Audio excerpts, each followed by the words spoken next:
वासुदेवाय ॐ नमो भगवते वासुदेवाय ॐ नमो भगवते वासुदेवाय नारायणं नमस्कृत्य नरं चैव नरोत्तमं देवीं सरस्वतीं व्यासं ततो जयमुदीरये। नष्टप्रायेषु अभद्रेषु नित्यं भागवत सेवया भगवती उत्तमश्लोके भक्तिर्भवति नैष्ठिकी। कृष्णाय वासुदेवाय देवकी नंदनाय च नंदगोपकुमाराय गोविन्दाय नमो नमः। ॐ अज्ञानतिमिरन्धस्य ज्ञानञ्जनशलाकया चक्षुरुन्मीलितं येन तस्मै श्रीगुरवे नमः। श्रीचैतन्यमनोभीष्टं स्थापितं येन भूतले स्वयं रूपः कदा मह्यं ददाति स्वपदान्तिकम्। वन्देऽहं श्रीगुरोः श्रीयुतपदकमलं श्रीगुरून् वैष्णवांश्च श्रीरूपं साग्रजातं सहगण रघुनाथान्वितं तं सजीवं साद्वैतं सावधूतं परिजनसहितं कृष्णचैतन्यदेवं श्रीराधा कृष्णपादान् सहगण ललिता श्रीविशाखान्वितांश्च नमो विष्णुपादाय कृष्णपृष्ठाय भूतले श्रीमते भक्ति वेदांत स्वामी निति नामिने नमस्ते सारस्वती देवे गौरवाणी प्रचारिणे निर्विशेष शून्यवादी पाश्चात्य देश तारिणे। हे कृष्ण करुणा सिंधु दीन बंधु जगतपते गोपेश गोपिका कांत राधा कांत नमोस्तुते। तप्त कांचन गौरांगी राधे वृंदावनेश्वरी वृषभानुसुते देवी प्रणमामि हरिप्रिय। वाञ्छाकल्पतरुभ्यश्च कृपा सिन्धुभ्येव च पतितानां पावनेभ्यो वैष्णवेभ्यो नमो नमः। जय श्री कृष्ण चैतन्य प्रभु नित्यानंद श्री अद्वैत गदाधर श्रीवासादि गौर भक्त वृंद। हरे कृष्णा कृष्णा कृष्णा कृष्णा हरे हरे हरे राम राम राम हरे हरे। हरे कृष्णा कृष्णा कृष्णा हरे हरे हरे राम राम राम हरे हरे। मूकं करोति वाचालं पंगुं लंघ्यते गिरिं यत्कृपातमहं वन्दे श्रीगुरुदीनतारिणं परमानन्दमाधवं श्रीचैतन्येश्वरम्। हरे कृष्णा। स्वागत है आप सभी का श्रीमद् भगवद गीता यथारूप अध्याय 5। इस अध्याय का शीर्षक है कर्मयोग, कृष्ण भावनामृत कर्म। कल हमने श्रवण किया था श्लोक संख्या 25 और 26 का। आज हम श्लोक संख्या 27, 28 और 29 का अध्ययन करेंगे।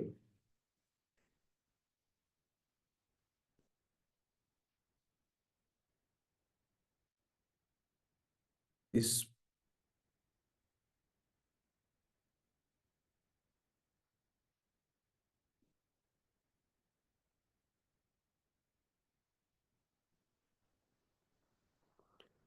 स्पर्शान कृत्वा बहिर्बाह्याम चक्षुश्चैवान्तरे भ्रुवः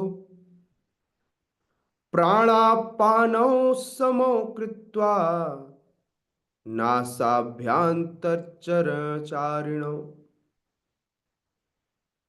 यतेन्द्रियमनोबुद्धिः मुनिर्मोक्षपरायणः विगतेच्छाभयक्रोधो यः सदा मुक्त एव सः।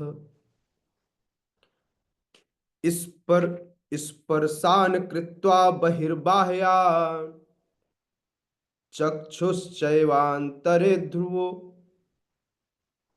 प्राणापानौ समौ कृत्वा नासाभ्यन्तरचारिणौ यतेन्द्रियमनोबुद्धिर्मुनिर्मोक्षपरायणः विगतेच्छाभयक्रोधो यः सदा मुक्त एव सः। Once again. स्पर्शान् कृत्वा बहिर्बाह्या चक्षुश्चैवान्तरे भ्रुवोः प्राणापानौ समौ कृत्वा नासाभ्यन्तरचारिणौ यतेन्द्रियमनोबुद्धि मुनिर्मोक्षपरायणः विगतेच्छाभयक्रोधो यः सदा मुक्त एव सः। Yes, please Vishal pro continue करिए और कराइए। हरे कृष्ण प्रभु जी, दंडवत प्रणाम। स्पर्शान् कृत्वा बहिर्व्यान् चक्षु च एव अन्तरे भ्रुवो प्राण अपानो समो कृत्वा नास अभ्यन्तर चरिणो यत् इन्द्रिय मन बुद्धि मुनिमोक्षपरायण विगत इच्छा भय क्रोध सय सदा मुक्त एव स। यस, गौतम प्रभु करिए और बाकी लोगों को फिर एक एक करके कराइए। हरे कृष्ण प्रभु जी, स्पर्शानान् कृत्वा बहिर्बाह्यान् चक्षु च एव अन्तरे भ्रुवो प्राणापानसमो कृत्वा नासाभ्यन्तरचारिणौ यतेन्द्रियमनोबुद्धि मुनिर्मोक्षपरायणः विगतेच्छाभयक्रोधो यः सदा मुक्त एव सः। हरे कृष्णा। जी माता जी, पढ़िए।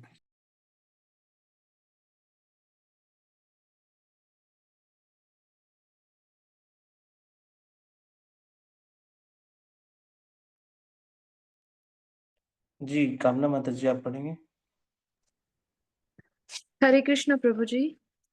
स्पर्शान् कृत्वा बहिर्बाह्यां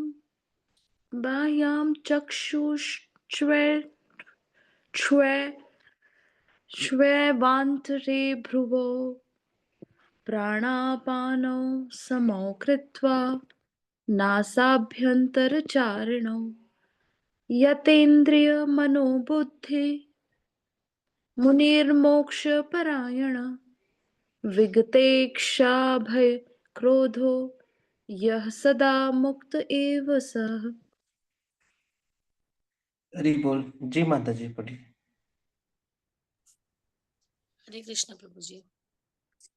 स्पर्शान् कृत्वा बहिर्ब्रह्म चक्षुष्वेवान्तरे भ्रुवो प्राणापानो समो कृत्वा नासाभ्यन्तरे चारिणो यतेन्द्रिययमोन बुद्धिर्मुनि मोक्षपरायण विगते विगतेच्छा भय क्रोधो यः सदा मुक्त एव सः। हरे कृष्ण। जी माता जी, आप पढ़िए।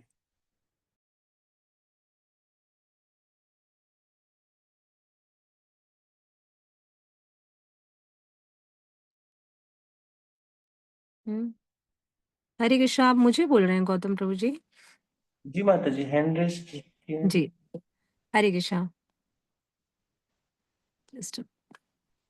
स्पर्शान् कृत्वा बाह्यांश्च चक्षुरुचैवोन्तरे भ्रुवो प्राणपानो समो कृत्वा नासाभ्यन्तरचारिणो यतेन्द्रिय मनोबुद्धि मुनिर्मोक्ष परायण विक्षेत विगतेच्छा भय क्रोधो यह सदा मुक्त एव सः। हरे कृष्णा। जी सूरज प्रभु जी, आप पढ़ेंगे? हरे कृष्ण प्रभु। स्पर्शान् कृत्वा बहिर्बाह्यांश चक्षुषैवान्तरे भ्रुवः प्राणपानौ समौ कृत्वा नासाभ्यन्तरचारिणौ यतेन्द्रियमनोर्बुद्धिर्मुनिर्मोक्षपरायणः विगतेच्छाया भयक्रोधो यः सदा मुक्त एव सः। हरे कृष्ण। और कोई पढ़ेंगे? प्रीति माता जी, कबीर प्रभु जी। हरे कृष्ण प्रभु जी, दंडवत प्रणाम। प्रभु जी, साउंड क्लियर आ रहा है क्या? जी माता जी।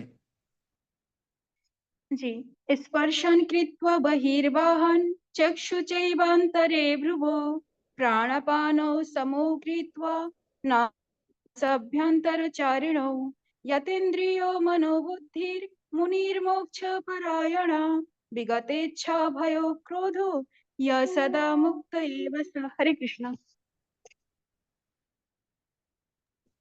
हरे कृष्ण प्रभु जी। स्पर्शा कृत्वा बहिर्ब्रह्मश्च चक्षे चक्षैवान्तरे भूर्वो प्राणापानौ समो कृत्वा नासाभ्यन्तरचारिणौ यतेन्द्रियमनोबुद्धिर्मुनि निर्मोक्ष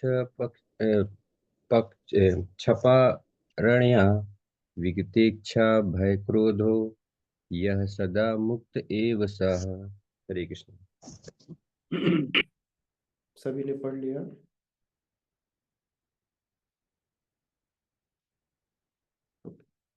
शब्दार्थ, अनुवाद एवं तात्पर्य। हिज डिवाइन ग्रेस, अभय चरणारविंद, भक्ति वेदांत स्वामी श्रील प्रभुपाद के द्वारा जगत गुरु श्रील प्रभुपाद की जय।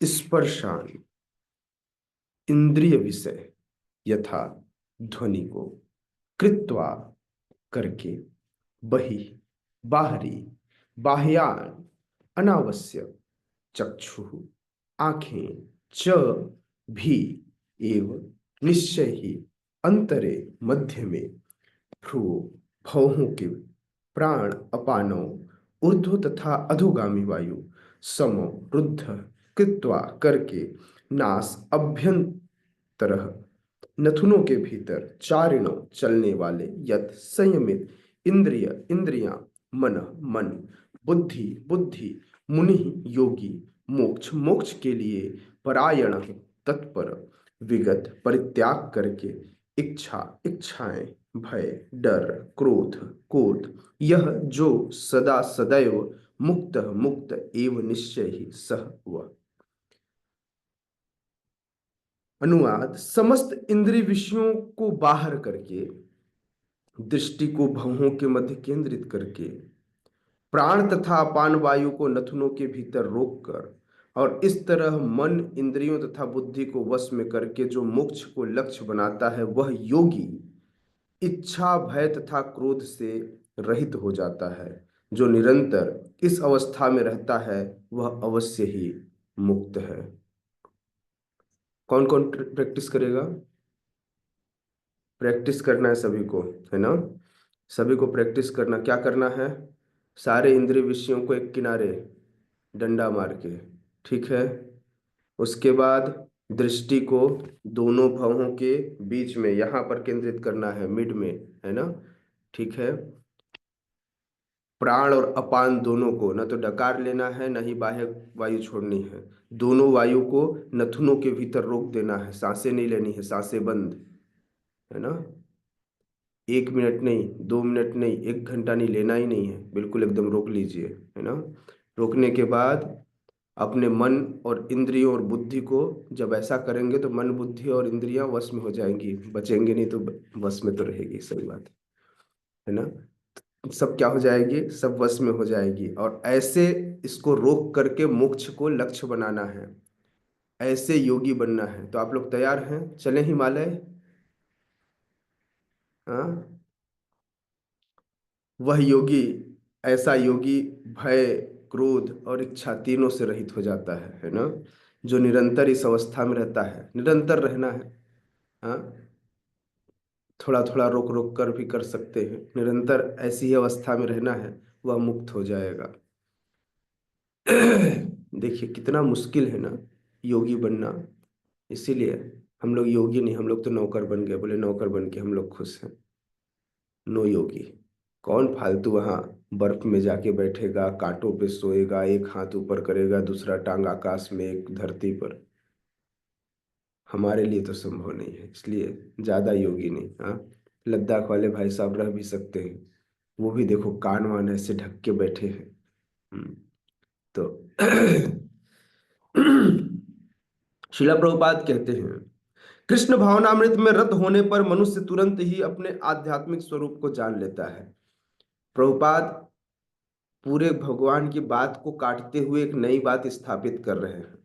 प्रभुपाद कह रहे हैं जो व्यक्ति कृष्ण भावनामृत में रत रहता है, वो जितने क्वालिटी, इतना मेहनत करने के बाद जो अचीव करना है, वो अचीव क्या है? भय, क्रोध और इच्छा से रहित। यह तीनों चीजें यदि कोई व्यक्ति कृष्ण भावनामृत में रत रहे तो अपने आप अचीव हो जाता है। इसके लिए अलग से मेहनत करने की आवश्यकता नहीं पड़ती। न तो सांसों को रोकना पड़ता है, न आंखों को जबरदस्ती भौहों के बीच में लाना पड़ता है, ऐसा कुछ नहीं करना पड़ता। समझ में आ रहा है? जिसके पश्चात भक्ति के द्वारा, जिसके पश्चात भक्ति के द्वारा वह परमेश्वर को समझता है, उसे अब समझने के लिए, आत्म साक्षात्कार के लिए वायु को रोक करके भगवान को हृदय में, आत्मा में दर्शन करने की, हृदय में दर्शन करने की आवश्यकता नहीं पड़ती। वह भगवान को इस प्रकार से, भगवान से साक्षात्कार करने लग जाता है जब वो उनकी सेवा में रत रहता है। जब मनुष्य भक्ति करता है तो वह दिव्य स्थिति को प्राप्त होता है और अपने कर्म क्षेत्र में भगवान की उपस्थिति का अनुभव करने योग्य बन जाता है। यह विशेष स्थिति मुक्ति कहलाती है। कई बार आप ऐसा फील करेंगे कि भगवान आपके साथ हैं। यह फीलिंग हमें आती है, भगवान हमें हर क्षण हमारी सहायता करते हुए आपको मिलते हैं। ये वाली फीलिंग बहुत मुश्किल से आती है लोगों को, है ना। जब भगवान की उपस्थिति का अनुभव करने आप योग्य बन जाएं, आपके जीवन में ऐसी घटनाएं घटे कि आपको समझ में आए कि नहीं नहीं, भगवान सब कुछ मेरे लिए कर रहे थे, अगर वो नहीं होते तो ऐसा नहीं होता। हो सकता है ऐसी ऐसी दुर्घटनाएं हो जाएं जिस दुर्घटना में आपको कोई क्षति ना हो, क्योंकि आपके संग भगवान हो। तो भगवान का अनुभव करने की जब स्थिति आपके अंदर आ जाए तो ऐसा व्यक्ति मुक्त पुरुष कहलाता है, जो भगवान को हर समय फील कर सकता है। ठीक है, तो यह फीलिंग है। मुक्ति विषयक उपयुक्त सिद्धांतों का प्रतिपादन करके श्री भगवान अर्जुन को यह शिक्षा देते हैं कि मनुष्य किस प्रकार अष्टांग योग का अभ्यास करके इस स्थिति को प्राप्त होता है। मुक्ति के जिस पथ का अनुसरण करने की बात यहाँ पर भगवान कह रहे हैं, इस अनुसरण करने वाले पाथ से भगवान यह बताना चाहते हैं, भगवान यह बताना चाहते हैं कि अर्जुन, अगर कोई व्यक्ति चाहे तो इस अष्टांग योग से भी मुक्ति को पा सकता है, किंतु तुम खुद देख सकते हो कि यह कितना कठिन है। यह आसान नहीं है, यह किसी के लिए भी आसान नहीं है। अर्जुन, अष्टांग योग का अभ्यास करोगे तो पाओगे। अष्टांग योग के 8 नियम है, जिसके अंदर 8 अंग है इस योग को करने के। क्या है? यम, नियम, आसन, प्राणायाम, प्रत्याहार, धारणा, ध्यान और अंततः समाधि। ये जो स्थिति की बात कर रहे हैं मुक्त अवस्था, ये समाधिस्थ अवस्था है। अगर इस समाधि में व्यक्ति लगा रहा तो इस प्रकार से व्यक्ति मुक्त हो जाएगा और अंततः मोक्ष को प्राप्त करेगा या भगवत धाम को जाएगा। सोचिए, ये अष्टांग योग 6ठे अध्याय में, इसके अगले अध्याय में, 6ठे अध्याय में योग के विषय में विस्तृत व्याख्या की गई है। 5वें अध्याय के अंत में इसकी प्रारंभिक विवेचना दी गई है। योग में प्रत्याहार विधि से शब्द, स्पर्श, रूप, स्वाद तथा गंध का निराकरण करना होता है। प्रत्याहार और तब दृष्टि को दोनों बाहुओं के बीच में लाकर अधखुली पलकों से उसे नासाग्र पर केंद्रित करना पड़ता है। आंखों को पूरी तरह बंद करने से कोई लाभ नहीं होता, क्योंकि तब सो जाने की संभावना बनी रहती है। हम लोग तो माला करते करते सो भी जाते हैं तो भी लाभ मिलता है, नहीं? अच्छी बात यही है कि माला करते करते आप सो भी गए तो भी बहुत नुकसान नहीं है ना? लेकिन अष्टांग योग में अगर आप सो गए तो फिर से आपको जीरो से शुरू करनी पड़ेगी। समझ में आ रहा है ना? फिर से सारा कुछ प्रक्रिया फिर से जीरो से शुरू होगा। और भक्ति योग में कोई बात नहीं, माला के आधे में सो गए थे, जैसे उठे तो आधा आधा से फिर से उठा लिए, बोले ओके 51, 52, 53, फिर सब 54, 55, 56, है ना?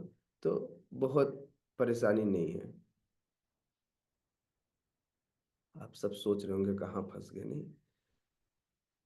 आंखों को पूरी तरह बंद करने से कोई लाभ नहीं होता, क्योंकि तब सो जाने की संभावना बनी रहती है। न ही आंखों को पूरा खुला रखने से कोई लाभ है, क्योंकि तब इंद्रिय विषय द्वारा आकृष्ट होने का भय बना रहता है। नथुनों के भीतर, यहाँ तो लोग हाथ में मोबाइल, सामने लैपटॉप, फिर मच्छी बाजार, फिर ये बाजार, फिर मॉल, सब जगह खुली आंखों के साथ ही भक्ति चलती है, नहीं?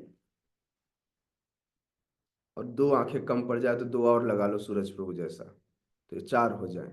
हाँ, फिर चार आंखों से हम देख लेते हैं।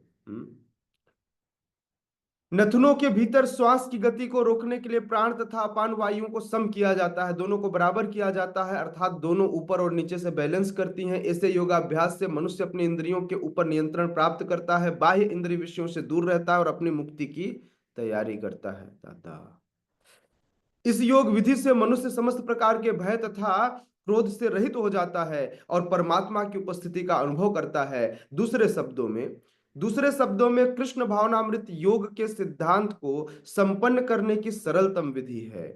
अगले अध्याय में इसकी विस्तार से व्याख्या होगी, किंतु कृष्ण भावना भावित व्यक्ति सदैव भक्ति में लीन रहता है, जिससे उसके इंद्रियों के अन्यत्र प्रवृत्त होने का भय नहीं रह जाता। अष्टांग योग की अपेक्षा इंद्रियों को वश करने की यह अधिक उत्तम विधि है।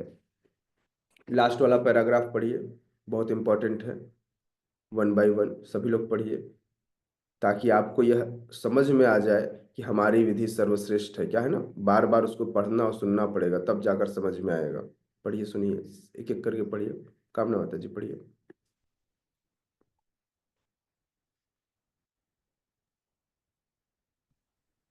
जी प्रभु जी। कृष्ण भावनामृत में रत होने पर मनुष्य तुरंत ही अपने आध्यात्मिक स्वरूप को जान लेता है, जिसके पश्चात भक्ति के द्वारा वह परमेश्वर को समझता है। जब मनुष्य भक्ति करता है तो वह दिव्य स्थिति को प्राप्त होता है और अपने कर्म क्षेत्र में भगवान की उपस्थिति का मैंने लास्ट अनुभव पैराग्राफ करने बोला, योग्य हो जाता है। सिर्फ लास्ट पैराग्राफ। इस योग विधि से मनुष्य समस्त प्रकार के भय तथा क्रोध से रहित हो जाता है और परमात्मा की उपस्थिति का अनुभव करता है। दूसरे शब्दों में, कृष्ण भावनामृत योग के सिद्धांतों को संपन्न करने की सरलतम विधि है। अगले अध्याय में इसकी विस्तार से व्याख्या होगी, किंतु कृष्ण भावना भावित व्यक्ति सदैव भक्ति में लीन रहता है, जिससे उसकी इंद्रियों के अन्यत्र प्रवृत्त होने का भय नहीं रह जाता। अष्टांग योग की अपेक्षा इंद्रियों को वश में करने की यह अधिक उत्तम विधि है। यस, सूरज प्रभु पढ़िए। हरे कृष्ण, दंडवत प्रणाम प्रभु। इस योग विधि से मनुष्य समस्त प्रकार के भय तथा क्रोध से रहित हो जाता है और परमात्मा की उपस्थिति का अनुभव करता है। दूसरे शब्दों में, कृष्ण भावनामृत योग के सिद्धांतों को संपन्न करने की सरलतम विधि है। अगले अध्याय में इसकी विस्तार से व्याख्या होगी, किंतु कृष्ण भावना भावित व्यक्ति सदैव भक्ति में लीन रहता है, जिससे उसकी इंद्रियों के अन्यत्र प्रवृत्त होने का भय नहीं रह जाता। अष्टांग योग की अपेक्षा इंद्रियों को वश में करने की यह अधिक उत्तम विधि है। यस, समझ रहे हैं?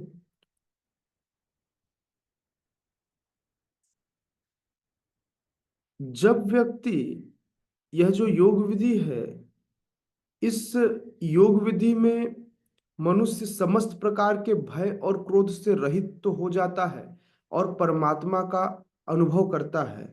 दूसरे शब्दों में यह समझना बहुत जरूरी है कि हमारी जो विधि है, जिसे हम कृष्ण भावनामृत या हम जो भक्ति योग है, यह सिद्धांतों को पालन करने का सरलतम विधि है। कुछ भी छोड़ना नहीं पड़ता, केवल रास्ता मोड़ना पड़ता है।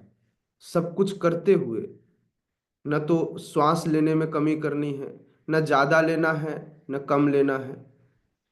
भूख लगे तो गले तक ठूस कर खाना है ना। बस ध्यान रखना है कि माला होती रहे, माला बंद नहीं करनी है ना। नाम लेते रहना है। आपके प्रयास, भाई सबके अलग अलग इष्ट देव हैं।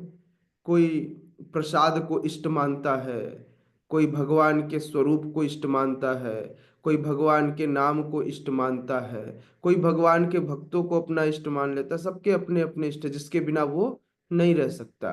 अगर विशाल प्रभु को बोले प्रभु प्रसाद नहीं खाना, बोले प्रभु जी इसी के लिए तो आया था, वही छुड़वा दोगे तो मैं क्यों करूंगा भक्ति, छोड़ो नहीं करूंगा। मैं गौतमपुर को बोले प्रभु जी आज से आपको गाना नहीं है, प्रभु जी मैं कीर्तन के लिए ही तो आता हूँ और मुझे थोड़ी कुछ पसंद है। तो इस भक्ति के प्रोसेस में भक्ति के सभी अंग अपने आप में पूर्ण है ना। कोई किसी भी अंग को पकड़कर भक्ति की पूर्णता हासिल कर सकता है। यही हमारी विधि की सर्वश्रेष्ठ है। जबकि अष्टांग योग में जो विधि कह रहे हैं, नथुनों के बीच में लाओ मतलब लाओ, सांसों को रोको मतलब रोको, उसमें कोई दूसरा उपाय नहीं। नहीं रोके तो शुरू से शुरू करो फिर से। समझ में आया ना। लेकिन इस विधि में हम अलग अलग रस्सी को पकड़कर भी ऊपर जा सकते हैं। केवल प्रसाद खाकर भी व्यक्ति भगवत धाम जा सकता है, केवल नाम लेकर भी जा सकता है। बाकी प्रोसेस साइड में धीरे धीरे चलती रहेगी। हाँ, भगवान, भगवान के धाम, भगवान के नाम, भगवान के रूप, भगवान की लीला, भगवान की प्रसाद, इन सब में कोई अंतर नहीं है। यह हमारा भक्ति योग बताता है। समझ में आया।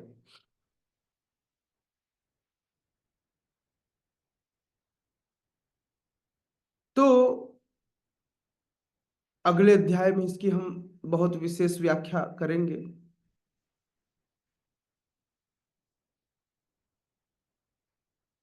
भक्ति, कृष्ण भावना भावित व्यक्ति या जो भक्त होता है, वह भक्त सदैव भक्ति में लीन रहता है। भक्ति में लीन रहने के कारण उसकी जो इंद्रियां हैं, वह इंद्रियां कहीं और नहीं लगती। वह अपने फेवरेट एक्टर एक्ट्रेस को नहीं ढूंढता।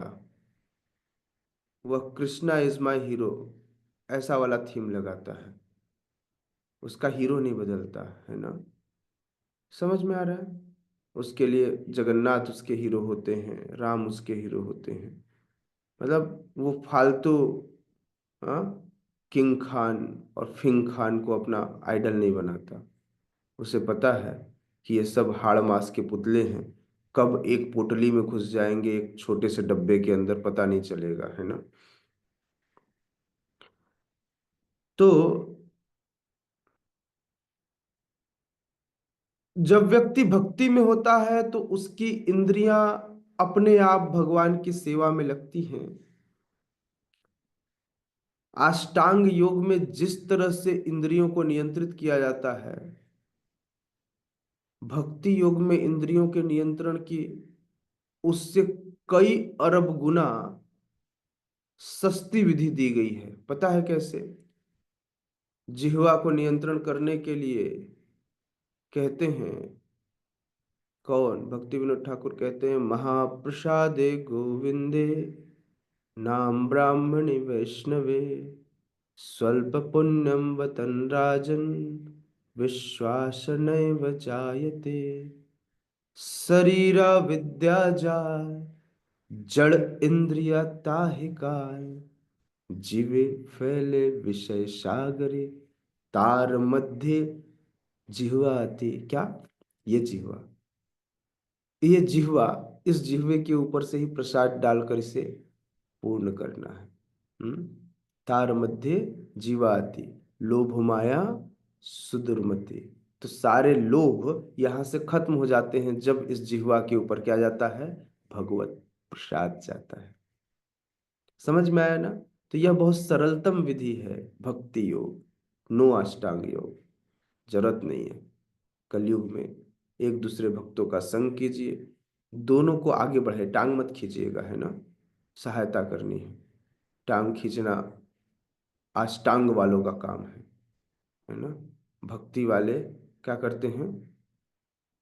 भक्ति वाले भज धातु के साथ सबको बांध लेते हैं, और अष्टांग वाले टांग खींच देते हैं। तो उनका नाम ही अष्टांग है, तो उसमें अंग और ट को जोड़ दो तो टांग हो जाता है, और सब टांग ही खींचते रहते हैं। तो इसलिए विशेष प्रकार का योग मत कीजिए, भक्ति योग कीजिए, है ना? भक्ति योग में एक दूसरे का सहयोग कीजिए। ठीक है विशाल प्रभु। अब श्लोक नंबर 29, वेरी इंपॉर्टेंट श्लोक, हर व्यक्ति इसको याद करे, है ना? हर जगह पर इसकी जरूरत पड़ती है। जब भी आप प्रचार करते हैं भगवान की मूल स्थिति को समझाने और यह बताने कि भगवान ही एकमात्र भोक्ता है ना? भगवान समस्त जीवों के सबसे बड़े हितैषी हैं, इस बात की भगवान यहाँ घोषणा कर रहे हैं। तो इस श्लोक को सभी याद कीजिएगा अर्थ सहित। भोक्ताराम यज्ञ तपसाम सर्वलोक महेश्वरम सुहृदं सर्वभूतानां ज्ञात्वा मां शान्तिमृच्छति। भोक्तारां यज्ञतपसां सर्वलोकमहेश्वरं सुहृदं सर्वभूतानां ज्ञात्वा मां शान्तिमृच्छति। भोक्तारां यज्ञतपसां सर्वलोकमहेश्वरं सुहृदं सर्वभूतानां ज्ञात्वा मां शान्तिमृच्छति। यस, पढ़िए प्रभु। हरे कृष्ण प्रभु जी, धन्यवाद। भोक्ताराम यज्ञ तपसां सर्वलोके महेश्वरा सुहृदय सर्वभूतानां ज्ञात्वा मां शान्तिं पृच्छति। यस सूरज प्रभु। हरे कृष्ण, दंडवत प्रभु। भोक्तारं यज्ञतपसां सर्वलोके महेश्वरं सुहृदं सर्वभूतानां ज्ञात्वा मां शान्तिमिच्छति। यस कामना। भोक्तारं यज्ञतपसां सर्वलोकमहेश्वरं सुहृदं सर्वभूतानां ज्ञात्वा मां शान्तिमृच्छति। विशाल प्रभु। कृष्ण प्रभु जी। भोक्ताराम यज्ञतपसां सर्वलोकमहेश्वरं सुहृदं सर्वभूतानां ज्ञात्वा मां शान्तिर्गच्छति। यस कबीर प्रभु। भोक्ताराम यज्ञतपसां सर्वलोकमहेश्वरं सुहृदं सर्वभूतानां ज्ञात्वा मां शान्तिमिच्छति ऋच्छति। Yes okay. अनुवाद। भगवान कह रहे हैं मुझे नहीं, भगवान अपने आप को कह रहे हैं मुझे, मतलब भगवान को समस्त यज्ञों तथा तपस्याओं का परम भोक्ता, भोक्ताराम, भोक्तारम, समस्त यज्ञों का, यज्ञ तपसाम, यज्ञ और तपस्याओं का, सर्वलोक महेश्वरम, समस्त तपस्याओं का परम भोक्ता मानते हुए, समस्त लोकों तथा देवताओं का परमेश्वर एवं सुहृदम सर्वभूतानाम, समस्त भूतों का, भूत मतलब जीव, समस्त जीवों का, हाँ, समस्त जीवों का सुहृद, सुहृद मतलब हितैषी, सबसे बड़ा हितैषी, सबसे बड़ा उपकारी जानकर, ज्ञात्वा माम, जानकर, यह जान लो, यह ज्ञान हो जाए, शांति मृक्षति, अगर कोई यह बात जान ले तो वह जीवन में समस्त प्रकार के भौतिक दुखों से निवृत्त होकर शांति लाभ करता है। हमारे कष्ट का कारण ये है कि हम अपने आप को भोगता, अपने आप को करता अपने कर्मों का फल पाने वाले हम अपने आप को मानते हैं। कई बार हम अलग अलग लोगों के ईश्वर बन जाते हैं, मेरे घर का मालिक मैं, लेकिन भगवान कह रहे हैं कि मैं सर्वलोक महेश्वरम। एक घर नहीं, दो घर नहीं, भगवान का एक नाम ऋषिकेश भी है, वो तो हमारी इंद्रियों के भी स्वामी है। गोस्वामी मतलब होता है इंद्रियों का स्वामी, लेकिन भगवान ऋषिकेश हैं जो समस्त इंद्रियों के, अर्थात जो जीवों के इंद्रिय हैं उसके भी स्वामी। मतलब यह हाथ मेरा है, इस शरीर का अंश है, लेकिन एक्चुअली यह शरीर किसका है? भगवान का है। तो इसलिए यह हाथ भी, ये इंद्रियां भी भगवान की ही सेवा में जानी चाहिए, क्योंकि भगवान इन इंद्रियों के भी स्वामी है। इसलिए भगवान का एक नाम ऋषिकेश है। तो इसलिए भगवान कह रहे हैं सर्वलोक महेश्वरम, भगवान सभी लोकों के भी ईश्वर हैं। मतलब आप अपने घर में अपना आधिपत्य दिखा सकते हैं, लेकिन आप ये मत सोचिए कि आपके ऊपर कोई नहीं है, आपके ऊपर बैठने वाले भी हैं, है ना।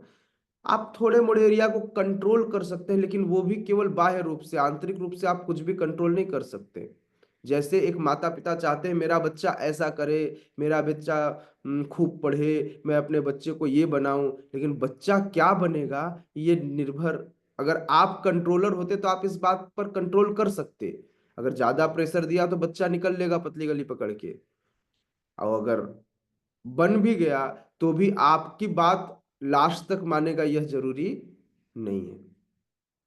समझ में आया? तो इसलिए अगर आप कंट्रोलर होते तो सब कुछ कंट्रोल कर पाते, आप चुटकी बजाते और चीजें हो जाती, लेकिन ऐसा हो नहीं रहा है। तो इसलिए इसलिए भगवान कह रहे हैं मैं सर्वलोक महेश्वरम, मैं सभी लोगों का स्वामी हूं। सुहृदम, मुझसे बड़ा कोई सुहृद नहीं है, न पति, न पत्नी, न माता, न पिता, न बच्चे, और न कोई दूसरा मित्र। अच्छा, आप कभी गटर में जाओगे ऐसे कभी, चलो छोड़ो, गटर में आपके टॉयलेट सीट में आपकी डायमंड की रिंग घुस जाए, अपने मित्र को बोले भाई थोड़ा टॉयलेट सीट में हाथ डाल के निकाल देना। विशाल प्रभु, सूरज प्रभु का गिर गया टॉयलेट सीट में डायमंड की रिंग, थोड़ी सहायता करो ना। लेकिन भगवान वो हैं जो एक गटर में रहने वाले कीड़े के हृदय में भी जाकर निवास करते हैं। उन्हें फर्क नहीं पड़ता, क्योंकि वे सच्चे मित्र हैं, सच्चे हितैषी हैं, सुहृदम। उनसे बड़ा कोई दूसरा हितैषी नहीं है। हर परिस्थिति, किसी भी परिस्थिति में साथ छोड़कर नहीं भाग जाते। यहाँ तक कि मनु स्मृति में इस बात का वर्णन है कि यदि आत्मरक्षा की बात आए तो कुछ भी किया जा सकता है, लेकिन भगवान यहाँ पर आत्मरक्षा की बात भी नहीं सोचते। भगवान सदैव उस जीव के साथ बने रहते हैं, हर परिस्थिति में, सुख दुख परेशानी, किसी भी स्थिति में उसका साथ नहीं छोड़ते, उसके साथ निवास करते हैं, सदैव उसको रास्ता तो दिखाते हैं। वो अलग बात है अपनी अनभिज्ञता के कारण एक जीव न समझ पाए तो अलग बात है। तो इसलिए सुहृदम सर्वभूता नाम, समस्त भूतों के क्या है? वे सुहृद हैं। अच्छा, भूत मतलब जीव है ना। तो बोले यहाँ खूब भूत प्रेत हैं। हाँ, भूत तो पता नहीं कितने हैं, प्रेत बहुत रहते हैं, है ना। भूत मतलब जीव। हो सकता है आप अपने कमरे में खूब सारा स्प्रे करा लो, हाँ, कीटनाशक के, कोई भूत न बचे, कोई जीव न बचे। हाँ, लेकिन प्रेत लोग स्प्रे से नहीं भागते, उनको भगाने के लिए हरे कृष्ण महामंत्र जपना पड़ता है ना। तो भूत मतलब, लोग भूत सुन के कितना डरते हैं, उनको ये नहीं पता कि वो खुद भी भूत हैं। हाँ, लेकिन अगर आपको कोई बोल दे आप तो भूत जैसे दिख रहे हो, भाई मैं भूत हूं। हाँ, भूत मतलब जीव। हाँ, प्रेत वो है जिसके पास शरीर नहीं होता, है ना। भूत का मतलब ही, भूत शब्द का अर्थ ही जीवात्मा होता है ना। तो सुहृदम सर्वभूता नाम, समस्त भूतों के, समस्त जीवों के, समस्त जीवों के क्या है? भगवान मित्र हैं। ज्ञात्वा माम, यदि कोई व्यक्ति इस बात के ज्ञान से भर जाए, इस बात का उसे ज्ञान हो जाए, ज्ञात्वा माम, शांति मृक्षति। तो ऐसा व्यक्ति समस्त प्रकार के भौतिक दुखों से शांति लाभ करता है, सुख प्राप्त करता है। समझ में आया? कुछ घुसा ना? चलिए, पहला पैराग्राफ पढ़िए। कौन पढ़ेगा? कबीर प्रभु पहला पैराग्राफ पढ़िए और दूसरे पैराग्राफ को पढ़ेंगे गौतम बुद्ध प्रभु। पढ़िए।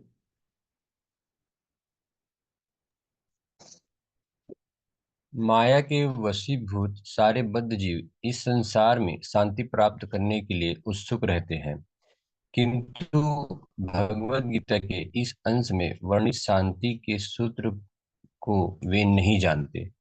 शांति का सबसे बड़ा सूत्र ये है कि भगवान कृष्ण समस्त मानवीय कर्मों के भोक्ता है। मनुष्यों को चाहिए कि प्रत्येक वस्तु भगवान की दिव्य सेवा में अर्पित कर दे, क्योंकि वे ही समस्त लोकों तथा उनमें रहने वाले देवताओं के स्वामी हैं।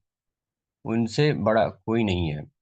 वे बड़े से बड़े देवता है, शिव तथा ब्रह्मा से भी महान है। वेदों में श्वेतवासर उपनिषद 6.7 भगवान को तमीश्वराणाम परम महेश्वरम कहा गया है। माया के वशीभूत होकर सारे जीव सर्वत्र अपना प्रभुत्व जताना चाहते हैं, लेकिन वास्तविकता तो यह है कि सर्वत्र भगवान की माया का प्रभुत्व है। भगवान प्रकृति के स्वामी हैं, माया के स्वामी हैं, और बद्ध जीव प्रकृति के कठोर अनुशासन के अंतर्गत है। जब तक कोई इन तथ्यों को समझ नहीं लेता, तब तक संसार में वे व्यष्टि या समष्टि रूप में शांति प्राप्त कर पाना संभव नहीं है। कृष्ण भावनामृत का यही अर्थ है। भगवान कृष्ण परमेश्वर है तथा देवताओं सहित सारे जीव उनके आश्रित हैं। पूर्ण कृष्ण भावनामृत में रहकर ही पूर्ण शांति प्राप्त की जा सकती है। हरे कृष्ण। नेक्स्ट पढ़िए। हरे कृष्ण। यह 5वां अध्याय कृष्ण भावनामृत की, जिसे सामान्यतः कर्म योग कहते हैं, व्यवहारिक व्याख्या है। यहाँ पर इस प्रश्न का उत्तर दिया गया है कि कर्म योग से मुक्ति किस तरह प्राप्त होती है। कृष्ण भावनामृत में कार्य करने का अर्थ है परमेश्वर के रूप में भगवान के पूर्ण ज्ञान के साथ कर्म करना। ऐसा कर्म दिव्य ज्ञान से भिन्न नहीं होता। प्रत्यक्ष कृष्ण भावनामृत भक्ति योग है और ज्ञान योग वह पद है जिससे भक्ति योग प्राप्त किया जा सकता है। कृष्ण भावनामृत का अर्थ है परमेश्वर के साथ अपने संबंध का पूर्ण ज्ञान प्राप्त करके कर्म करना, और इस चेतना की पूर्णता का अर्थ है कृष्ण या श्री भगवान का पूर्ण ज्ञान। शुद्ध जीव भगवान के कृष्ण भावनामृत का अर्थ है परमेश्वर के साथ अपने संबंध का पूर्ण ज्ञान प्राप्त करके कर्म करना, और इस चेतना की पूर्णता का अर्थ है कृष्ण या श्री भगवान का पूर्ण ज्ञान। शुद्ध जीव भगवान के अंश रूप में ईश्वर का शाश्वत दास है। वह माया पर प्रभुत्व जताने की इच्छा से ही माया के संपर्क में आता है, और यही उसके कष्टों का मूल कारण है। जब तक वह पदार्थ के संपर्क में रहता है, उसे भौतिक आवश्यकताओं के लिए कर्म करना पड़ता है, किंतु कृष्ण भावनामृत उसे पदार्थ की परिधि में स्थित होते हुए भी आध्यात्मिक जीवन में ले आता है, क्योंकि भौतिक जगत में भक्ति के अभ्यास करने पर जीव का दिव्य स्वरूप पुनः प्रकट होता है। जो मनुष्य जितना ही प्रगत है, वह उतना ही पदार्थ के बंधन से मुक्त रहता है। भगवान किसी का पक्षपात नहीं करते। यह तो कृष्ण भावनामृत के लिए व्यक्तिगत व्यवहारिक कर्तव्य पालन पर निर्भर करता है, जिससे मनुष्य इंद्रियों पर नियंत्रण प्राप्त करके इच्छा तथा क्रोध के प्रभाव को जीत लेता है, और जो कोई उपयुक्त काम इच्छाओं को वश में करके कृष्ण भावनामृत में दृढ़ रहता है, वह ब्रह्म निर्वाण या दिव्य अवस्था को प्राप्त होता है। कृष्ण भावनामृत में अष्टांग योग पद्धति का स्वयं अभ्यास होता है, क्योंकि इससे अंतिम लक्ष्य की पूर्ति होती है। यम, नियम, आसन, प्राणायाम, प्रत्याहार, धारण, ध्यान तथा समाधि के अभ्यास द्वारा धीरे धीरे प्रगति हो सकती है, किंतु भक्ति योग में तो ये प्रस्तावना के स्वरूप है, क्योंकि केवल इसी से मनुष्य को पूर्ण शांति प्राप्त हो सकती है। यही जीवन की परम सिद्धि है। इस प्रकार श्रीमद् भगवत गीता के 5म अध्याय कर्मयोग कृष्ण भावना भाविक कर्म का भक्ति वेदांत तात्पर्य पूर्ण हुआ। हरे कृष्ण। यस, हम सब माया के वशीभूत हैं। वो तो श्रील प्रभुपाद की कृपा है। माया के वशीभूत होकर भी माया के दूसरे छोर पर खड़े होकर इस श्रीमद् भगवत गीता का हम अध्ययन कर रहे हैं। प्रश्न यह है कि क्या कोई भी व्यक्ति इस माया के वशीभूत रहते हुए शांति प्राप्त कर सकता है?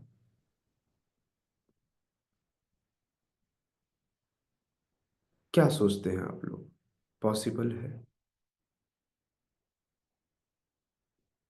हाँ, इस माया जगत में भी व्यक्ति सुखी रह सकता है यदि वह इस फॉर्मूला को, इस सूत्र को, कौन सा सूत्र को? श्रीमद् भगवत गीता 5.29 को अपने जीवन में आत्मसात कर ले तो वह जीवन में शांति लाभ कर सकता है। क्योंकि अपनी इच्छा अनुसार तो मैं यहां से मुक्त नहीं हो सकता। मेरा जब जेल का, ये जो कारागार की जब समयावधि पूरी होगी तब मैं यहां से बाहर जाऊंगा। इस तब तक तो मुझे माया देवी के अंडर में ही कार्य करना पड़ेगा। तो क्या इस भौतिक जगत में रहते हुए, इस बद्ध संसार में रहते हुए, इस माया के वशीभूत उनके देखरेख में कार्य करते हुए क्या मुझे शांति प्राप्त हो सकती है? अवश्य हो सकती है, यदि व्यक्ति इस शांति सूत्र को जान लेवे तो वह भौतिक जगत में होने वाले विविध उलटफेर से अर्थात द्वंद्व से मुक्त हो जाएगा। जब तक व्यक्ति अपने आप को अपने कर्मों का भोक्ता मानता रहेगा तब तक उसके लिए शांति लाभ करना बहुत मुश्किल होगा। हर व्यक्ति को यह चाहिए कि वह समस्त वस्तुओं का प्रयोग, आईफोन 16 प्रो का भी, है ना, और आपके पास रखी आपकी 4 व्हीलर, 2 व्हीलर या अपने 2 व्हीलर का भी, है ना, अपने दोनों पैरों का भी, अपने दोनों हाथों का भी, अपने समस्त वस्तुओं का प्रयोग केवल और केवल भगवान की दिव्य सेवा में अर्पित करना चाहिए। क्योंकि वे ही एकमात्र ऐसे भोक्ता है जो इस लोक ही नहीं, समस्त लोकों के, फिर से इस पृथ्वी लोक ही नहीं, पृथ्वी लोक के अलावा जो भी लोक हैं, भौतिक जगत और आध्यात्मिक जगत, उसके भी स्वामी वे ही हैं। उनसे बड़ा कोई देवी या देवता, मतलब त्रिदेवों में भी ब्रह्मा और शिव भी उनकी स्तुति करते हैं, है ना, वे उनसे भी महान है। इस बात की व्याख्या श्वेताश्वतर उपनिषद में कहा गया है कि भगवान तमीश्वराणाम परमम महेश्वरम, अर्थात इन सभी में परम ईश, मूल ईश कौन है? भगवान है। जब व्यक्ति माया के वशीभूत होता है तो वह कहता है यह मेरा है। जैसे जिस घर पे आप बैठे, आप कह सकते हैं यह मैंने बनाया, यह मैंने किया। कल आपका बेटा आएगा, कहेगा ये घर मेरा है, फिर उसका बेटा आएगा, वो कहेगा मेरा है। जितने लोग मेरा मेरा कर रहे थे वो निकल गए पतली गली पकड़ के, और दूसरी गली से दूसरा व्यक्ति आया, उसने अपना प्रभुत्व जमा लिया, किसी का नहीं हो पाया। हम्म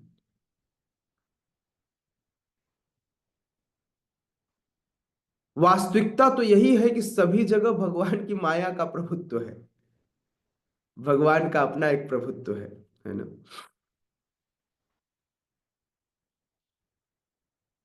तो यदि आप कृष्ण भावना मृत हो जाए तो आप परम शांति प्राप्त कर सकते हैं।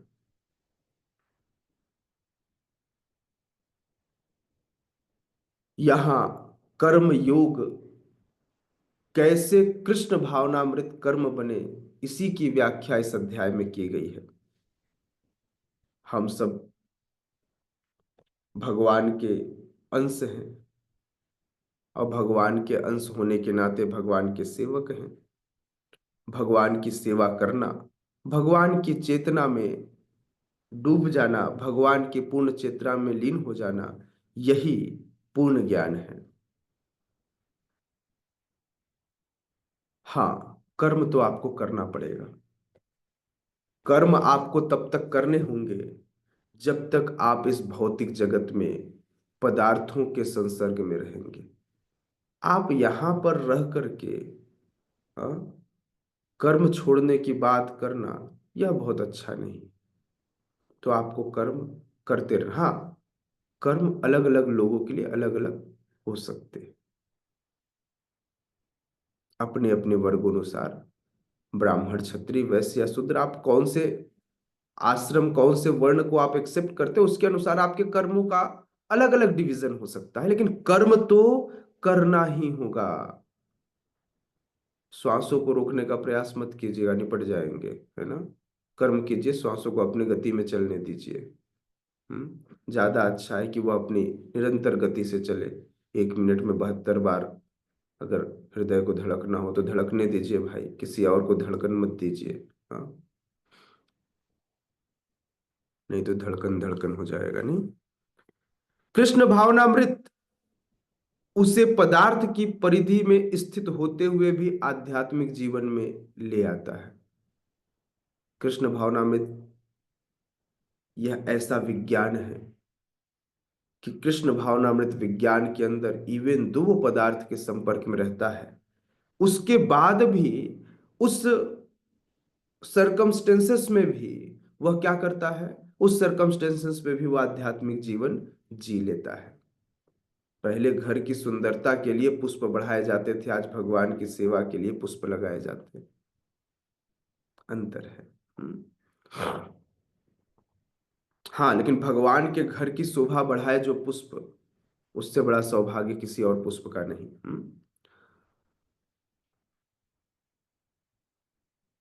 भगवान किसी का पक्षपात नहीं करते। यह तो कृष्ण भावनामृत के लिए व्यक्तिगत व्यवहारिक कर्तव्य पालन पर निर्भर करता है, जिससे मनुष्य इंद्रियों पर नियंत्रण प्राप्त करके इच्छा तथा क्रोध के प्रभाव को जीत लेता है, और जो कोई उपयुक्त कामेच्छाओं को वश में करके कृष्ण भावनामृत में दृढ़ रहता है, वह ब्रह्म निर्वाण को या दिव्य अवस्था को प्राप्त कर लेता है। जब व्यक्ति अपनी इच्छा को कृष्ण की इच्छा के साथ जोड़ देता है, बोले नाचना है कृष्ण के सामने, गाना है कृष्ण के लिए, जाना है कृष्ण धाम की ओर, कहना है कृष्ण का गुणगान, खाना है कृष्ण का प्रसाद। अब वो प्रसाद गुपचुप भी हो सकता है, वो प्रसाद पिज्जा भी हो सकता है, और वो प्रसाद मोमोज भी हो सकते हैं, है ना, कोई इशू नहीं है। प्रसाद तो प्रसाद है, समझ में आया ना। प्रसाद में वैरायटी से मनाही नहीं है, बस प्रसाद होना चाहिए। आपकी इच्छा को रोका भगवान ने? नहीं रोका, है ना। सिर्फ आपको उस कार्मिक रिएक्शन से मुक्त करने का तरीका बताया। तो यह कृष्ण भावनामृत विज्ञान बहुत बृहद किंतु बहुत सरल है। लोग बस इसे अपनाना नहीं चाहते। अगर कोई व्यक्ति ऐसा करता है तो अपने काम इच्छाओं पर, अपने क्रोध पर वह नियंत्रण कर सकता है। कृष्ण भावनामृत में अष्टांग योग पद्धति का स्वमेव अभ्यास होता है। धीरे धीरे कृष्ण भावनामृत में जब वो रहता है तो धीरे धीरे अपने आप ही वह अपने मन पर नियंत्रण कर लेता है, धीरे धीरे ही अपनी इच्छाओं पर नियंत्रण कर लेता है, अपनी इंद्रियों को वही कराता है जो वह चाहता है, इंद्रियों के हिसाब से वह नहीं चलता, उसकी इंद्रियां उसके हिसाब से। अब पैर चलते हैं लेकिन मंदिर की ओर, सिनेमा घर की ओर नहीं। अब हाथ चलता है लेकिन इसलिए इसलिए हाथ चलता है कि भगवान की विविध सेवाएं कर सके, पोछा लगा सके, झाड़ू लगा सके, भगवान की मंदिर का मार्जन कर सके, अथवा भगवान के लिए प्रसाद बना सके, भगवान के गुणों का वितरण करने के लिए, किताब वितरण के लिए जा सके, भगवान के लिए कार्य कर सके, इसलिए हाथ चलता है। कृष्ण भावनामृत में अष्टांग योग पद्धति का स्वमेव अभ्यास होता है, क्योंकि इससे अंतिम लक्ष्य की पूर्ति होती है। यम, नियम, आसन, प्राणायाम, प्रत्याहार, ध्यान, धारणा तथा समाधि के अभ्यास द्वारा धीरे धीरे प्रगति हो सकता है, किंतु जैसे व्यक्ति कृष्ण भावनामृत में स्थित होता है वह तुरंत ही समाधि की अवस्था में पहुंच जाता है। तो कृष्ण भावनामृत में व्यक्ति को 7 अलग अलग प्रोसेस से न गुजरकर डायरेक्ट 8वें प्रोसेस पे, 8वें जगह पर पहुंचता है। कहां पर? समाधि पर, जहां वह केवल भक्ति योग में यह प्रस्तावित है, यह परम सिद्धि, अर्थात वह समाधिस्थ होकर भगवान के दर्शन, भगवान की डायरेक्ट सेवा कर सकता है। तो यह इस 5वें अध्याय का निष्कर्ष था कि आप कृष्ण भावनामृत कर्म करें ताकि आपका जीवन सफल हो सके, आप जीवन में द्वंद्वों के चक्कर में न पड़े, अर्थात जन्म मृत्यु के चक्र से बाहर निकलकर मुक्त हो भगवान की सेवा के लिए नित्य रूप से वहां निर्धारित हो सके। श्रीमद् भगवद गीता यथारूप की जय। जगत गुरु श्रील प्रभुपाद की जय। यस, किसी का कोई प्रश्न है तो प्रश्न ले लेंगे। यस, गौतम बुद्ध प्रभु। हरे कृष्ण प्रभु जी। प्रभु जी, ये ब्रह्म निर्वाण या दिव्य अवस्था को प्राप्त होता है, तो इसको कैसे समझेंगे प्रभु जी? क्या यह समाधि की अवस्था है, ब्रह्म निर्वाण का अवस्था है, मतलब भगवान से साक्षात्कार करना। लोग ब्रह्म निर्वाण का मतलब ही है कि भगवान से रूबरू होना, है ना। तो इसको कहते हैं ब्रह्म निर्माण की अवस्था।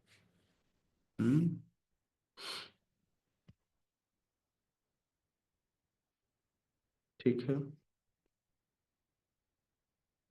यस, प्रीति मैया।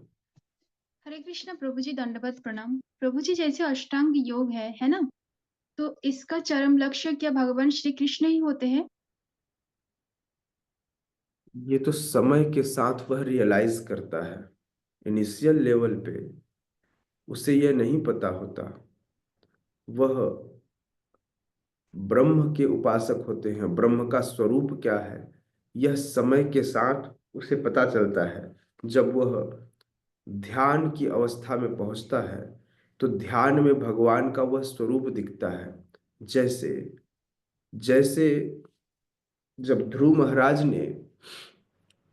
महाराज ने तपस्या शुरू की तो ध्रुव महाराज को भगवान का वह स्वरूप परमात्मा के रूप में हृदय में दिखाई दिया। अब भगवान जब बाहर आकर खड़े हुए तब भी वे आंखें खोलने को तैयार नहीं थे, वे अपने हृदय में भगवान के दर्शन कर रहे थे। अब यह तो निर्भर करेगा कि भगवान के आप कितने कृपा के पात्र हैं। अगर भगवान वह स्वरूप दिखाना चाहेंगे तो आप अवश्य देखेंगे। तो आपके इस अष्टांग योग का लक्ष्य क्या है ये आप पर निर्भर करता है। अगर आप सही लक्ष्य को लेकर अष्टांग योग में आगे बढ़ते हैं तो अवश्य ही आपको कृष्ण प्राप्त होंगे। प्रभु जी, थोड़ा सा और पूछूंगी कि ये जो अष्टांग योग है, क्या ये भी गुरु के निर्देशन में किया जाता है क्या? जी, तो इसमें मतलब कि जो शुरुआती जो क्या बोलना चाहिए आपका, जैसे कृष्ण भावनामृत में आपका श्रीमद् भगवत गीता हो गया, भागवतम हो गया, चैतन्य चरितामृत है, इस तरह से हम आगे बढ़ते हैं। तो इसमें किस तरह से है अष्टांग योग में?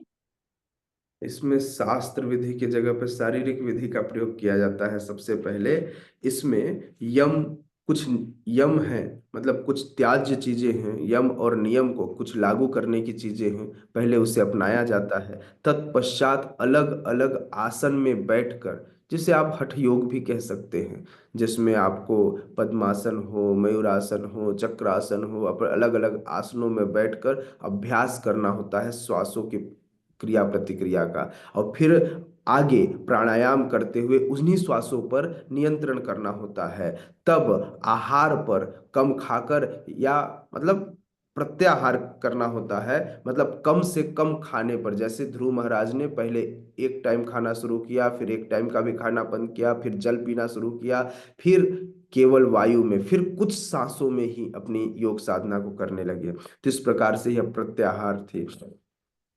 अपने आप में दृढ़ प्रतिज्ञ होकर के, धारणा में स्थित होकर के उस परमात्मा का ध्यान किया जाता है, और अंततः वह व्यक्ति समाधिस्थ हो जाता है। इस प्रकार से अष्टांग योग का अभ्यास किया जाता है। इसमें शास्त्र नहीं, व्यक्तिगत रूप से इसमें क्रियाएं की जाती हैं, है ना। गाइडेंस प्रभु जी। जी। जैसे और नारद मुनि ने गाइडेंस दी गुरु महाराज को, इसी तरह से बिना गुरु के गाइडेंस के यह योग भी संभव नहीं है। प्रभु जी, और थोड़ा सा पूछूंगी कि 4 युग में से सत्य, त्रेता, द्वापर, कली में से कौन से युग में इसकी शुरुआत हुई, और क्या रीजन रहा? क्योंकि कृष्ण भावनामृत का जो विज्ञान है वो सर्वश्रेष्ठ है, फिर भी क्यों अष्टांग योग को एक मार्ग के रूप में सामने लाया गया? सतयुग में व्यक्ति की उम्र बहुत ज्यादा होती है। हर युग का अपना एक धर्म होता है।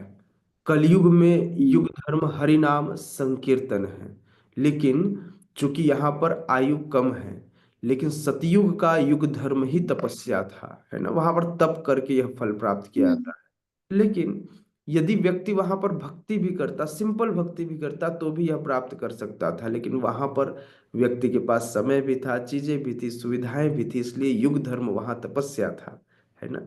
तो हर जी। युगों पर व्यक्ति की शुद्धता के अलग अलग नियम बनाए गए हैं। कलयुग में यह नियम कृष्ण भावनामृत आंदोलन या युग धर्म हरिनाम संकीर्तन है। तो शुरुआत तो सतयुग में ही हुआ, क्योंकि वहां पर लाखों लाखों साल व्यक्ति का उम्र होता था। हमारी उम्र 100 साल भी नहीं है। हम्म। हमारे लिए तप करना मुश्किल है। हो सकता है मैं केवल यम को ही पालन करते रह जाऊं, नियम तक पहुंच भी ना पाऊं। तो इसलिए कलयुग में इस नियम की संस्तुति नहीं की गई। वहां पर समय था, बोले कुछ तो करो। अगर वहां पर बोलते डायरेक्ट, तो फिर तुरंत लोग सतयुग में सारे के सारे लोग एक साथ वो करने लगते। सतयुग में सारे लोग मिल करके इन नियमों का पालन करके, हालांकि सतयुग में धर्म के चारों पैर सुरक्षित होते हैं, तो वहां पर पहले से ही उपद्रव कम होता है, चीजें ऐसी गड़बड़ नहीं होती हैं। वहां पहले से ही लगभग सारे भक्त लोग ही होते हैं, तो भगवान की अलग अलग प्रकार से सेवा करने का प्रयास करते हैं। हम्म।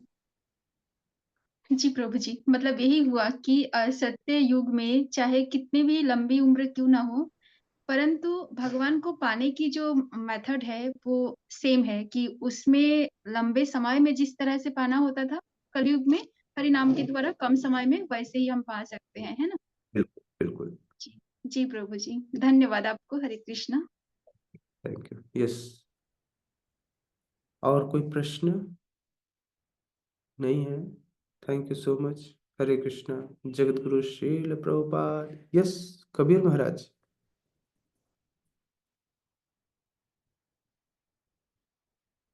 अरे डिजिटली बैठे हुए हो तो डिजिटली आपको हाथ उठाना पड़ेगा, ऐसे आप हाथ उठाओगे थोड़ी बनेगा। यस, बताइए।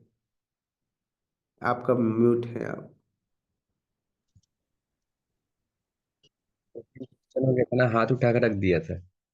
तो ये जैसे कृष्ण भावनामृत, जैसे इसमें अपने को फॉलो करना है।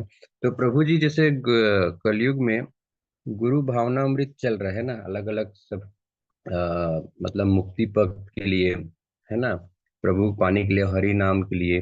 तो ये कैसे कृष्ण भावनामृत के अलावा गुरु भावनामृत भी फॉलो कर सकते हैं क्या? मतलब जैसे गुरु गोविंद दोई खड़े काके लागे पाए, बलिहारी गुरु आपने गोविंद ये बताए। तो इसमें क्या चीज का अंतर आएगा प्रभु जी? क्योंकि डायरेक्ट तो अपन मतलब जा नहीं नहीं, सकते गुरु। कृष्ण तत्ववेत्ता से ही गुरु है। यदि गुरु कृष्ण तत्ववेत्ता नहीं है तो फिर वो गुरु ही नहीं है। गुरु भावनामृत हो सकते हैं यदि गुरु का डायरेक्ट कनेक्शन कृष्ण से हो। अगर गुरु कह रहा है मैं ही भगवान हूँ, तो फिर ऐसा गुरु मूढ़ है, मूर्ख है। उससे बड़ा कोई इस संसार में अधम नहीं है। सबसे पहले जान लीजिए, गुरु गोविंद, गोविंद ने इसलिए गुरु की प्राथमिकता दी क्योंकि डायरेक्ट गोविंद कहते मेरे पास आए तो लोग कहते देख कितने स्वार्थी है, बीच वाला जिसको यूज किए उसी को हटा दिए। ठीक है, तो एटलीस्ट भगवान ने गुरु को प्राथमिकता दी, बोले बिल्कुल इनके माध्यम से आप मेरे पास आए हो ना, तो पहले इनकी सेवा करो। आज भी हम यही करते हैं, आज भी हम गुरु को ही प्राथमिकता देते हैं। हम पूजा करने जाते हैं तो गुरु से हम परमिशन लेते हैं कि आपकी सामर्थ्य के कारण ही, आपके कारण ही मैं सेवा कर पा रहा हूं, इसलिए आप मुझे वह सामर्थ्यता प्रदान कीजिए कि आपकी सामर्थ्य का प्रयोग करके मैं भगवान की सेवा में लग सकूं। लेकिन जो व्यक्ति कृष्ण तत्व को ही नहीं जानता वो गुरु कैसे हो सकता है? और जिन मूर्खों ने गुरु को भगवान बना दिया वे भगवान के प्रतिनिधि हैं। भगवान को भूलकर गुरु का कोई अस्तित्व ही नहीं है। बिना कृष्ण के कैसे कोई गुरु हो सकता है? तुलसीदास बाबा रामायण में राम जी का गुणगान करने से पहले गुरु का गुणगान कर रहे हैं, लेकिन गुरु का गुणगान इसलिए किया जा रहा है क्योंकि वे राम जी के भक्त हैं। राम जी के बिना गुरु कैसे गुरु हो सकते हो?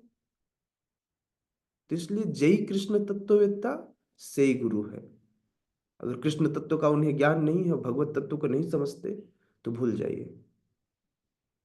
कृष्णा कॉन्शियसनेस ही एकमात्र मेथड है जिसमें गुरु का गुणगान अपने आप हो जाता है। गुरु को वेटेज तो हम वैसे भी सर्वोपरि दे रहे हैं। हम श्रीला प्रभुपाद की शिक्षाओं को हर कक्षा के अंत में बोल रहा हूं, जगत गुरु श्रील प्रभुपाद की जय, क्योंकि वो मुझे बता रहे हैं कृष्ण कौन है।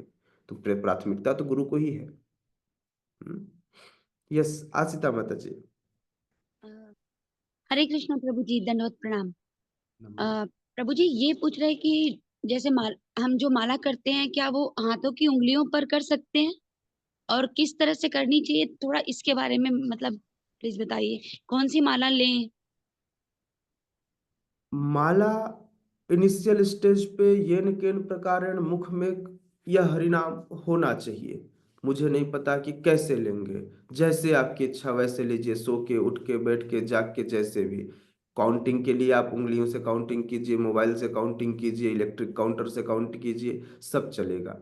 जैसे जैसे व्यक्ति धीरे धीरे प्रोग्रेस करता है तो उसे गुरु के निर्देशन में आकर के उसमें अपने आप को बढ़ाना चाहिए। तत्पश्चात उसे दूसरी लकड़ियों के माले से, जैसे नीम की माला हो सकती है, बेल की माला हो सकती है, उससे जप करना चाहिए। जिस दिन आप दीक्षा लेंगे तो दीक्षा के समय गुरु आपको तुलसी की माला प्रदान करेंगे, तब तुलसी माला में आपको जप करना चाहिए। और इस प्रकार से आप तुलसी माला में जप करेंगे तो गुरु के निर्देशन में किया गया आपका पहले उंगलियों में जप, वह भी पूरा माना जाएगा। इलेक्ट्रिक काउंटर में जप, वह भी पूरा माना जाएगा, क्योंकि वह गुरु के निर्देशन में था। तो समयानुसार व्यक्ति उसके स्वभाव के अनुकूल, उसकी परिस्थितियों के अनुकूल गुरु आपको अलग अलग निर्देश देते हैं। जिसमें जिस घर में माला दिखाना संभव न हो तो बिल्कुल उंगलियों में कीजिए। यदि आपको माला से कोई इतराज नहीं है तो माला सर्वोत्तम विधि है ना, माला लेकर हमको करना चाहिए। इनिशियल स्टेज में जब व्यक्ति दीक्षित नहीं होता तो उसे तुलसी की माला में जप नहीं की जाती है उसके द्वारा। तुलसी की माला केवल और केवल दीक्षा के बाद गुरु के द्वारा प्रदान किया जाता है। बाकी समय में उसे नीम माला या बेल के माला या फिर जो भी मार्केट में माला, हाँ, लाल चंदन, रुद्राक्ष इत्यादि में नहीं, नॉर्मल लकड़ियों में, है ना। रुद्राक्ष से भगवान शिव का मंत्र जपा जाता है, हरे कृष्ण महामंत्र नहीं। लाल चंदन आदि का प्रयोग भी हम नहीं करते। हम लोग सस्ते वाले लोग हैं, इसलिए सस्ती वाली लकड़ी का प्रयोग करते हैं, और सस्ते में ही हमारा सबसे महंगा काम हो जाता है। ठीक है आशिता मैया? जी प्रभु जी, बहुत धन्यवाद, दंडवत प्रणाम। यस जगदम्बे। हरे कृष्ण प्रभु जी, दंडवत प्रणाम। प्रणाम जी। प्रभु जी मुझसे ना अजामिल से रिलेटिव मेरा प्रश्न था। प्रभु जी जैसे कि अजामिल को यमदूत के दर्शन हुए थे, तो उन्होंने अपने बेटे को बुलाया था, तो वो बोले कि तुम भगवान को नहीं अपने बेटे को बुलाए हो, तो पीछे से पार्षद, भगवान के पार्षद आ गए। तो प्रभु जी कैसे उनको दर्शन हुए और फिर वो बाद में मतलब उनको वैराग्य आ गया ये दृश्य देख के, और फिर वो भगवत जी का, भगवतम का पाठ करते करते भगवत धाम को प्राप्त हुए।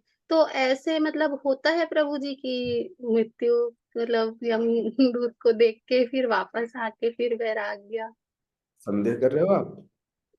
भगवान ने श्रीमद् भागवतम में लिखा है, मतलब होता है। नहीं वो तो मैं वो मानती हूँ, वो है, लेकिन उसमें मुझे ये चीज समझ नहीं आई थी। जब उस टाइम पे भी मैं अध्ययन कर रही थी तब भी मेरा क्वेश्चन था, बट मैं कर नहीं पाई थी। तो मतलब उनको ये हुआ कि यमदूत कैसे छोड़ के जा सकते हैं, ऐसा? वही तो। अच्छा, वही तो। वही, हम तो छोड़ के कैसे जा सकते हैं? छोड़ सकते हैं ना, भगवान की इच्छा मात्र से, है ना। सृष्टि स्थिति प्रलय साधन शक्ति रेखा छायेव यस्य भुवनानि बिभर्ति दुर्गा। हाँ? इच्छानुरूपमपि यस्य च चेष्टते सा। भगवान की इच्छा से यमदूत क्या, स्वयं यम भी छोड़ देते हैं। यम ने उन्हें ऑर्डर दिया, अगली बार जब जाना तो देखना गले में कंठी माला है, माथे पे वैष्णव तिलक है या नहीं। अगर ये है तो भूल से भी मत छूना। तो इसलिए ये वैष्णव लोग जो जिनकी भक्ति पूरी नहीं होती, सब भूत प्रेत बन के भटकते रहते हैं, ब्रह्म राक्षस बन के। हाँ? तो जैसे कि अजामिल थे, वो पहले अग्निहोत्र करते थे, त्रिकाल संध्या करते थे, फिर बाद में उन्होंने एक स्त्री के वजह से उन्होंने अपना जीवन नष्ट कर दिया। तो जैसे कि मतलब हम ये समझ सकते हैं कि हमारी पिछले जो भक्ति है, जो लोग कभी छोड़ देते हैं, तो उनको भगवत प्राप्ति तब भी होती है। होती है, भगवान उसके लिए अजामिल ने उसके बाद भक्ति की, तुरंत तुरंत उसको ऐसा नहीं हुआ कि यमदूत छोड़ के चले गए और तुरंत विष्णुदूत उससे लेकर चले गए। विष्णुदूत उसे बता करके गए कि अब तुमको ये करना है, तो उन्होंने उससे शिक्षा ली और उसके बाद उन्होंने अपनी भक्ति पूरी की।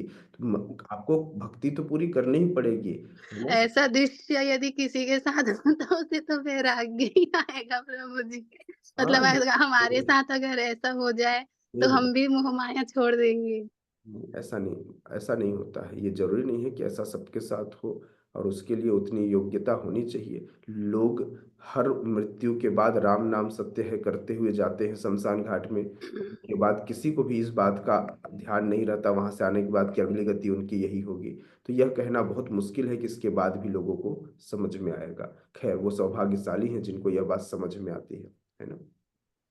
तो प्रभु जी, एक क्वेश्चन और है, वही भागवतम से रिलेटिव है। जैसे कि धुंधली थी, धुंधकारी की जैसे प्रसंग आता है, कथा आती है, तो जो धुंधली थी वो तो मतलब उनको बहुत दुष्ट स्वभाव का बताया गया है। तो जैसे उन्होंने अपना मतलब प्राण त्यागा था, तो उनका जन्म फिर हुआ होगा बाद में, क्योंकि उन्होंने तो मतलब अपने हाथ से ही अपना प्राण त्यागा था। उनको मतलब भगवान द्वारा मृत्यु नहीं आई थी, सॉरी, यमराज द्वारा मृत्यु नहीं आई थी। और कई तरह की चीजें होती हैं।